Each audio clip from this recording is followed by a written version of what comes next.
প্রতিদিন একই রকম জলখাবার খেতে কারোরই ভালো লাগে না।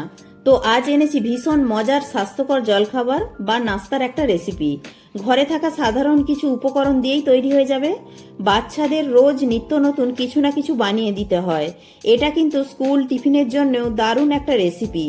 একদম হালকা ফুলকা, সাথে আছে চটপটা চাটনি, যেটা এর সাথে খেতে দুর্দান্ত লাগে। চলুন তাহলে বানানো শুরু করা যাক।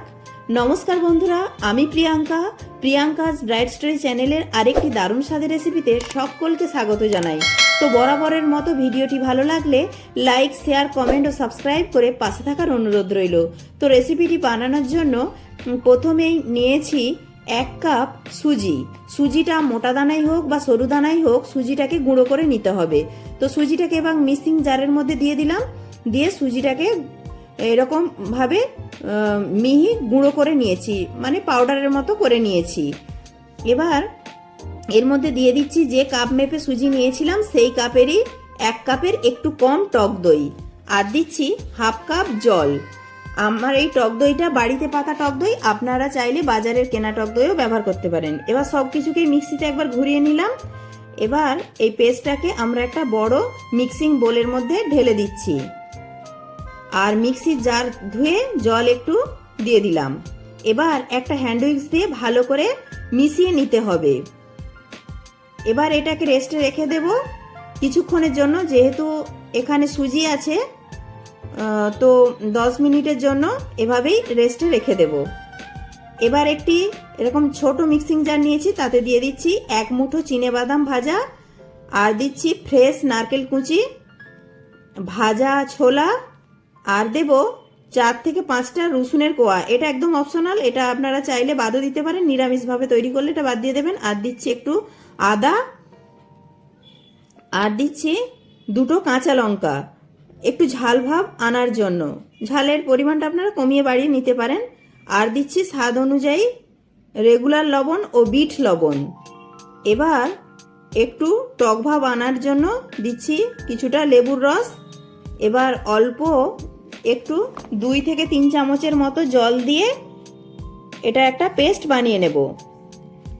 তো এই পেস্টটাকে এবার একটা বাটিতে ঢেলে দিচ্ছি। এটাতে যেহেতু নারকেল আছে, একটু হালকা দানা দানা থাকবে, আর তবেই কিন্তু এর টেস্টটা ভীষণ ভালো লাগবে। তো এটার মধ্যে একটু তড়কা দিয়ে নিতে হবে। তার জন্য একটা তড়কা প্যানে একটু সাদা তেল গরম করে তাতে দিয়ে দিচ্ছি 1/2 চামচ কালো সর্ষে ও একটা শুকনো লঙ্কা, কিছুটা বিউলির ডাল, অল্প একটু হিং ও একটু ছোলার ডাল, 10 থেকে 12টা দিয়ে দেব কারি পাতা। দিয়ে অল্প একটু ফ্রাই হয়ে গেলে আমরা যে চাটনিটা বানিয়ে রেখেছিলাম তার মধ্যে এই তড়কাটা দিয়ে দেব। এবার সব কিছুকে একটা চামচ দিয়ে খুব ভালো করে মিশিয়ে নেব। দারুণ টেস্টি চাটনি কিন্তু আমাদের রেডি হয়ে গেল। এটা রুটি পরোটার সাথেও খেতে খুব ভালো লাগে, আর এটাকে ফ্রিজে রেখে 2-3 দিন আমরা খেতে পারি। এবার এটাকে সরিয়ে রেখে আমরা যে সুজির ব্যাটারটা তৈরি করে রেখেছিলাম সেটা আবারও একবার হ্যান্ড উইক্স দিয়ে ভালো করে নেড়ে চেড়ে নেব। যেহেতু সুজি অনেকটাই ফুলে গেছে আর অনেকটা ঘন হয়ে গেছে, সেই জন্য 2 থেকে 3 চামচ জল দিয়ে আবারও একটু মিশিয়ে নিচ্ছি। এখানে আর দিচ্ছি স্বাদ অনুযায়ী লবণ ও 1 চামচ চিনির গুঁড়ো দিয়ে আবারও খুব ভালো করে মিশিয়ে নিলাম, যাতে প্রত্যেকটা জায়গায় লবণ ও চিনি ভালো করে মিশে যায়। এবার এর মধ্যে আমি কিছুটা সবজি মেশাবো। তার জন্য প্রথমেই দিয়ে দিচ্ছি একটা টমেটো কুচি, টমেটোর ভেতরের দানাগুলো ফেলে দিয়েছি। আর দিচ্ছি একটু কুচি কুচি করে কাটা ক্যাপসিকাম, আর দেব একটা গাজরের অর্ধেকটা গ্রেট করা, 1 মুঠো ধনে পাতা কুচি ও 2টি কাঁচা লঙ্কা কুচি, একটু ঝাল ভাব আনার জন্য। তবে এটা অপশনাল, বাচ্চা থাকলে এটা স্কিপও করতে পারেন। আর এবার সব কিছুকে হ্যান্ড উইক্স দিয়ে আবার একবার মিশিয়ে নিলাম। আর যে তড়কাটা একটু আমাদের বেঁচে ছিল তার থেকে অল্প একটু তড়কা এর মধ্যে দিয়ে দিচ্ছি, তাতে স্বাদ যেমন ভালো হবে সেই রকম গন্ধটাও খুব ভালো হবে। এবার সব কিছুকে আবারও বেশ কিছুক্ষণ ধরে মিশিয়ে নেব। যত ভালো করে মেশানো হবে তত ভালো হবে এই রেসিপিটা। এবার এই রকম একটি কেক মোল্ড নিয়ে নিয়েছি। কেক মোল্ড না থাকলে ছড়ানো কোনো ডিশ বা থালাও নেওয়া যেতে পারে। তাতে অল্প একটু ঘি ব্রাশ করে নিলাম। এবার কড়া নিয়ে তাতে একটা স্ট্যান্ড দিয়ে একটু জল দিয়ে ফুটতে দেব। এবার একটা লেবুর টুকরো দিয়ে দিলাম যাতে জল ফোটার জন্য কড়ার গায়ে জলের দাগ না হয়ে যায়। এবার ঢাকা দিয়ে জলটা ফুটতে দেব। এবার আবারও সেই ব্যাটারটা নিয়ে এসেছি। আবারও একটু নেড়ে চেড়ে এর মধ্যে দিয়ে দেব ইনোর একটা পাত। আর এখানে ইনো ছাড়াও খাবার সোডা বা বেকিং সোডাও ব্যবহার করা যেতে পারে। তো ভালো করে মিশিয়ে নিয়ে এবার যে কেক মোল্ডটা রেডি করে রেখেছিলাম তার মধ্যে পুরো ব্যাটারটা দিয়ে দেব। এবার একটু ট্যাপ ট্যাপ করে নেব। এটাকে একটু কালারফুল করার জন্য এটার ওপরে একটু ছড়িয়ে দিলাম কাশ্মীরি লঙ্কার গুঁড়ো। তো কাশ্মীরি লঙ্কার গুঁড়ো না থাকলে চাট মশলাও দিতে পারেন, তাহলেও একটু বেশ চটপটা তৈরি হবে। এবার কড়ার ঢাকনা খুলে দেখছি, দেখুন জলটা ফুটে গেছে। এবার কেক মোল্ডটাকে আস্তে করে সাবধানে এর মধ্যে বসিয়ে দেব।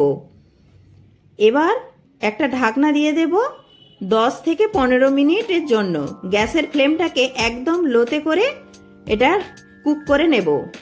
তো 15 মিনিট পর এবার এটাকে খুলে দেখছি, দেখুন দেখতেই পাচ্ছি কত সুন্দর কালারফুল ব্রেকফাস্ট কিন্তু একদম রেডি হয়ে গেছে। এবার একটি কাঠি দিয়ে চেক করে নিচ্ছি, দেখুন কাঠিটা প্লেন এসেছে, মানে রেসিপিটা একদম ঠিকঠাকভাবে রেডি হয়ে গেছে।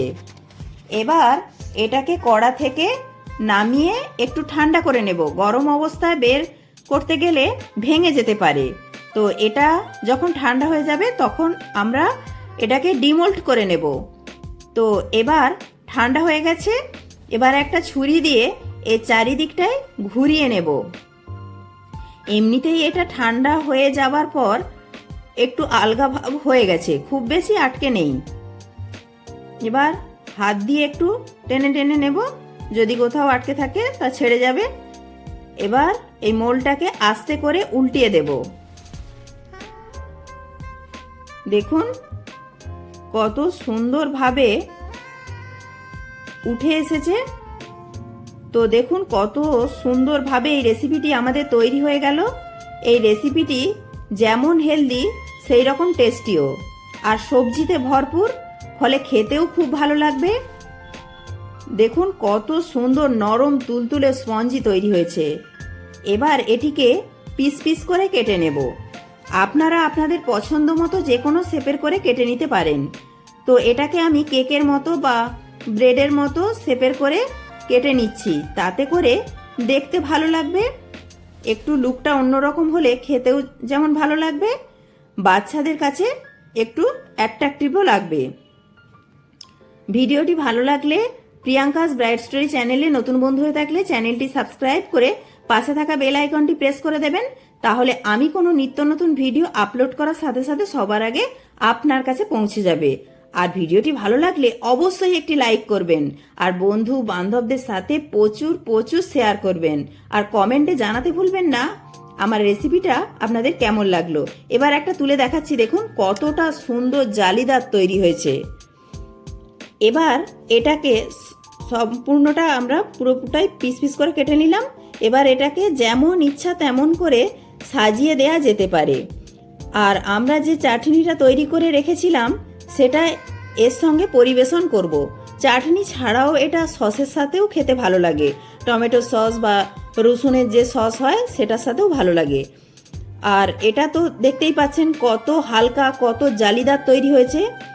একটা ভেঙে দেখাচ্ছি, দেখুন ভেতরটাও কত সুন্দর নরম তুলতুলে ও জালিদার তৈরি হয়েছে। বাড়িতে একবার হলেও এটা ট্রাই করে দেখবেন, আর কেমন লাগলো কমেন্টে জানাতে ভুলবেন না। দেখুন কত সুন্দর নরম তুলতুলে তৈরি হয়েছে এবং জালিদার হয়েছে। এবার চাটনিটির সাথে পরিবেশন করুন। প্রত্যেকে ভালো থাকবেন, সুস্থ থাকবেন।